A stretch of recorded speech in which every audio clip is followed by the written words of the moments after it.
Hey guys, welcome back to the channel. So today we got another shop talk video, and we're going to have a little bit of a controversial topic on here today. The topic is going to be using customer supplied parts in a shop environment. But before we go ahead and talk about this, guys, if you guys haven't subscribed to the channel, go ahead and hit the subscribe button down below because it definitely helps the channel grow and it'll bring awesome content like this to your newsfeed on YouTube. So with that said, let's go ahead and talk about today's topic. So in this video, guys, I just want to mention, since this topic may hit a little close to home for a lot of people, because a lot of people have the notion that mechanics don't like using customer parts because, we're trying to scam them or whatever. I just want to say, keep it nice in the comments. If you disagree, I completely am for it. Just explain your thought process on it or make your comment, and don't be vulgar about it, because I'm pretty sure I'm going to catch some flack regarding this. Now this is going to be regarding my experiences with customer parts. In the past, I have never really had any restrictions. If a customer brought me a part, I would work on their vehicle, and I think I did that for a couple years here at my shop, and then I kind of changed my policy on it because I ran into a lot of issues. I'll name a couple issues right now, just kind of what I've been through. So when I was using a lot of customer parts, what would happen was, let's say someone brought me the wrong part. If let's say the car was already inside the shop, torn apart, and let's say we're doing a brake job for this example. Let's say they brought me pads and rotors. I get the new rotors on there and everything, and then they brought me the pads, but the pads are wrong. Let's say this one was a premium model and they brought me the base model brake pads for whatever reason. It happens. In that scenario, I'm pretty much stuck. I can't do anything. And what I would normally do is I call the customer and be like, hey, listen, these brake pads are wrong. You need to give me the right brake pads. But in that scenario, if you think about it, the customer's car's here. They probably don't have another vehicle to transport with, or to go back and forth to the store. Or they might be at work and they're like, oh, I'm at work, I can't do anything for you. So where does that leave you? Because that scenario has happened to me, guys. This happened one time, and I swore the one time it happened that it'll never happen again. Is a customer brought in pads and rotors. That same exact scenario happened where the pads were wrong. I called the customer. I couldn't really get a hold of them at first, and then like an hour or two later they called me back and I explained the situation, and they basically told me, well, you got to wait until I get out of work. Now, it's kind of frustrating, guys, because people don't go to any sort of other business and tie them up. Like, you don't go to a doctor's office, for example, and tie up a whole day of your doctor without getting billed. Like, they will bill you per hour or whatever it is. And in that scenario, the first time that it happened to me, I was trying to be nice. I didn't want to really have any issues with my customer. So, what could I do? I gave them the option of like, hey, you know what? I can order the right brake pads and get it done. But no, they were insistent on this and that. And, I had no recourse. I had just started off. My shop was fairly new, and I just didn't want to risk getting a negative, input on my business or anything from anyone. So I waited, and the next day a customer brought me the part, and sure enough, wrong parts again. And at that point, I had to handle the situation, and it wound up costing me a good day and a half, guys. All for a customer to save, let's say, $30 or $40, which is just ridiculous to me. I lost out a day and a half, which, I mean, my shop is open for about 8 to 9 hours a day, guys. If you do the math on that, I mean, let's say I'm at $100 an hour. That's like $900 that a day that I lost out on, and I missed out on a day and a half. So that's easily, a couple $1,000 right there, like, $1,400 or whatever, that I could have been working on other cars, billing per hour on that lift. So that wound up costing me some money. It is what it is. Live and learn. You get burned once, and you learn you're never going to get burned twice. That's how it should be. But sometimes, it's not the case. But that's the first scenario that I've ran into. The second scenario that I've ran into is where I've used customer parts, and let's say again it's pads and rotors, guys. They bring me their own brakes. I put them on. Everything is perfect. The parts are correct. I do everything correctly. And then the customer drives off for a couple days, and let's say the brake pads start making noise. In this scenario, what had happened was the customer had bought semi-metallic pads. They can be dusty, they can be a little noisy, especially when it's wet outside. They do make quite a bit of noise. And this customer calls me up and says, hey, Mike, you did my brakes, and now my brakes are making noise. I want to bring it in and have you check it out. I was like, okay, bring it in. Let's check it out. And I check out the car, everything is good, but I just see a lot of dusting, and I'm like, I believe you bought semi-metallic. These things are prone to dusting, and that dust has metallic materials in there. It winds up getting on the face of the rotor, and when you compress your brakes by applying the brakes, they tend to make a little bit of noise in that scenario. And the customer was like, "Oh no, you did something wrong, and this and that," and like he was just refusing to acknowledge that he had bought cheaper parts, and and at this time, guys, again, I was pretty new to owning a shop. So when customers brought me parts, I wouldn't really tell them anything. I'd be like, okay, cool. Are they the correct parts? Let me put them on your car. But I wouldn't really express like, hey, these are probably like the cheapest of the cheap that you could buy. And the reason why I wouldn't really bring anything up like that, because I didn't want to offend anyone, guys. Because if you tell someone that, this is what I always find. If someone brings me a part, they're adamant that that part is the best because they've done their research. Now, I do this for a living, so I know what works and what doesn't work so well. But when a customer does their research, sometimes they're led onto situations where they feel, the cheap part that I know is cheap and is poorly made is probably the best part out there. Or sometimes they'll know it's just a cheap part, but they're going to hold their ground because that's what they bought, and they're going to stick to their decision and not, change their mind. But either way, I wouldn't mention it to them, and then that wind up getting me in issues where they expected me to redo the brake job. That customer in particular went to the store, got like a premium set of pads after that, and expected me to put them on for free. And I was like, no, it's not happening. So that's like, I guess you can say the worst situation that I've been in when it came to this, aside from the car just sitting in my shop for a couple days.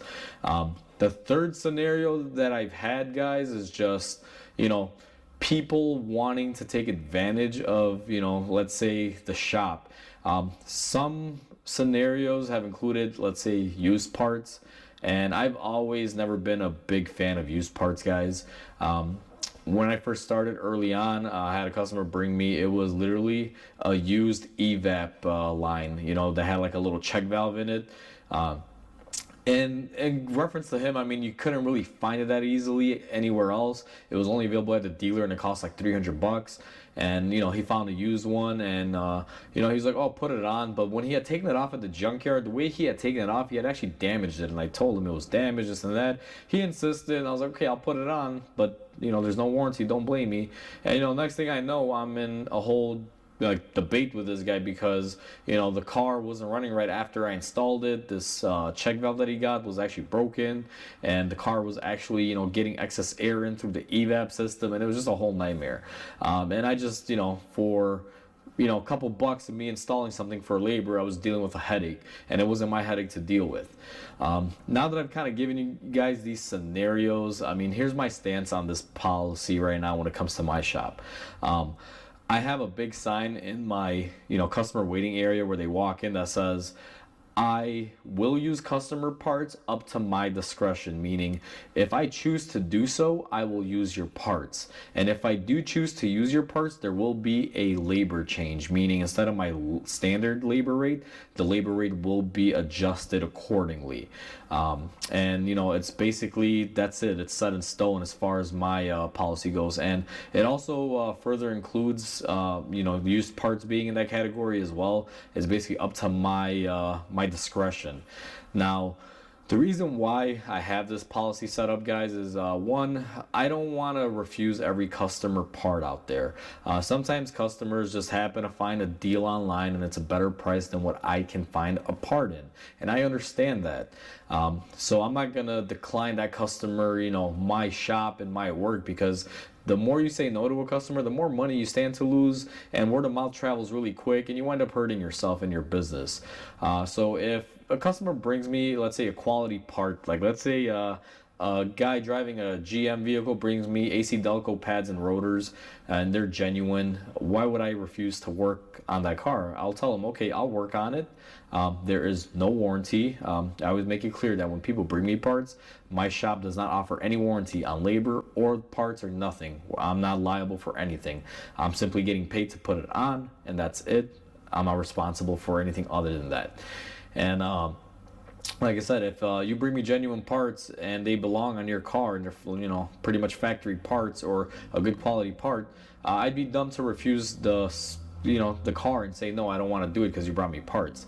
Now, I will tell you guys this: shops do make some money on parts markups, but the way that I run my shop and with the discounts that I get through my vendors, what basically happens is those parts cost at the end for the end user, which would be the customer, when I wind up billing them, let's say a rotor at a major parts store is $100. Typically, after I buy the part and I mark it up and everything, that rotor will typically come up to be about the same price, maybe like $1 or $2 more. And it's not really that big of a deal because we do get a pretty good discount, and then we add our markup to that, and typically it's almost at retail price. Now, I know some shops are crazy; they'll go above retail. They'll buy a part for $40 and retail will be like $100, and they're trying to get $200 out of it. That's just a whole other topic for a whole other video. That's a scam as far as I'm concerned. But typically if you come in here, you're paying for whatever it would typically cost at a big box retail auto parts store. If a rotor is $100 at that store, typically with me, if I supply it, it's going to work out to almost about the same price. And the reason why markups on parts is important for a shop, guys, that's what keeps the shop going. A shop can't solely just rely on labor alone. It's not going to pay the bills. You'll actually wind up going negative on most jobs if you do it that way. So that's why my policy now is that if you bring me parts, what I typically do is, depending on the job, I'll mark up the labor rate. So if my labor rate typically is $120 an hour, and if you bring me, let's say, your own pads and rotors, let's say my total parts markup on that was going to be $60 more if I had supplied the parts. So what I'll do is I'll charge the customer $180. And that goes on anything, because if I just did it simply straight labor, there's a lot of things that go into working on cars. Like if you're doing brakes, you're going to be using brake cleaner. You're going to be using, greases. You're going to be using rags to clean stuff up. And, it's not just as easy as put it together and rip it apart and back and forth. But a lot of people don't take that into account. So I adjust everything accordingly. Whether a lot of you may disagree with that, that's just how I do it. That's my way. Because another scenario that I've learned that you have to accept customer parts is, I just had a Mitsubishi in here about a week ago, and there's going to be a video on it, guys, but it's basically obsolete parts. Mitsubishis have almost no support when it comes to certain parts. They're obsolete, discontinued, and I cannot buy a used part online, for example, or buy a new part online, because every time I buy a part, I need to have someone backing it up for a warranty as far as the part goes and labor. That's how it generally works. When we supply parts, the vendor that we're buying our parts from is actually had put in place a policy that says, if this part fails, we will pay your shop X amount of labor hours to redo the job, so your customer doesn't have to repay you for labor, and we will supply the new part and correct the defective one, take care of the situation.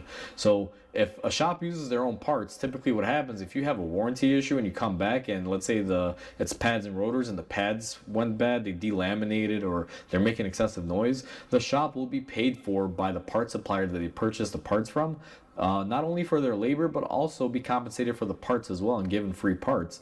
That way it keeps the price at $0 for the warranty for the customer. And that's how it works in this business, guys. That's why I don't really offer any sort of warranty when you bring me parts, because I got no one to back me up. And I'm simply not going to take on, a warranty job. Even if you bought parts from a vendor that I would buy them from, I'm not going to risk my relationship with that vendor and tell them, hey, you sold my customer these parts, they bought them themselves, you should bring me these parts and warranty this for. I'm not going to go through those hoops, because, one, I haven't been paid to do so. And secondly, I don't want to risk my relationship with that vendor doing favors for customers.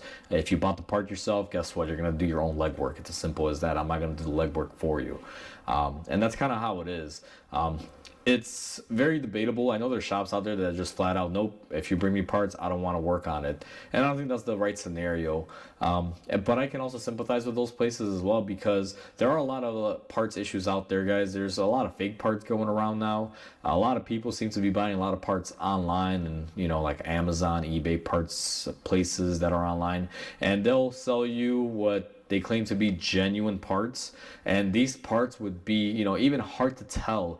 I've literally had a spark plug that was a knockoff and a genuine spark plug in my hand from a Kia supposedly, and I made a video on this, and I couldn't tell the difference between the two. There was only subtle little things. So these counterfeiters are making a lot of money on parts right now. It's actually a profitable business apparently, because I see and hear so many things regarding fake parts. My vendor has actually even supplied a bulletin of them, saying like, hey, just want to advise you guys, be careful, because we found out that these places were selling like knockoffs without knowing it. I mean, if you think about it, a vendor is buying huge bulk of parts that are already knockoffs and counterfeit without even knowing it, because they are that legit looking.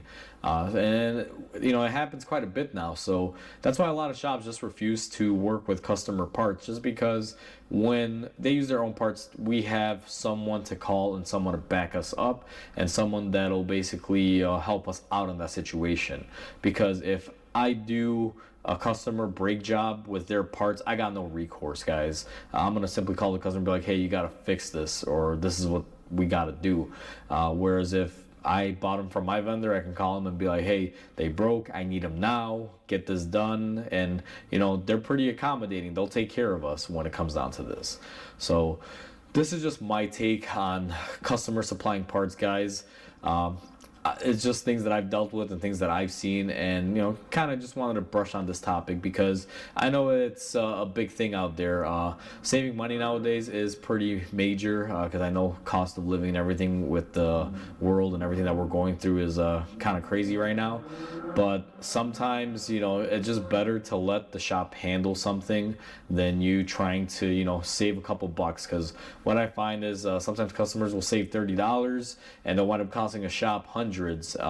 If the shop is willing to let them do that. Like I said, it's happened to me. However, I don't let it happen to me anymore. It happened once. I wound up losing my rear end on it, for lack of better words, and I vowed it would never happen again. And since then, it hasn't, because I'm very strict on my rules when it comes to this. So let me know what you guys think about this. I would love to hear it in the comments. So please comment, like, and subscribe, guys. It definitely helps the channel grow. Hopefully you guys enjoyed this video, and I hope you guys have a wonderful day, and I'll catch you guys on the next video.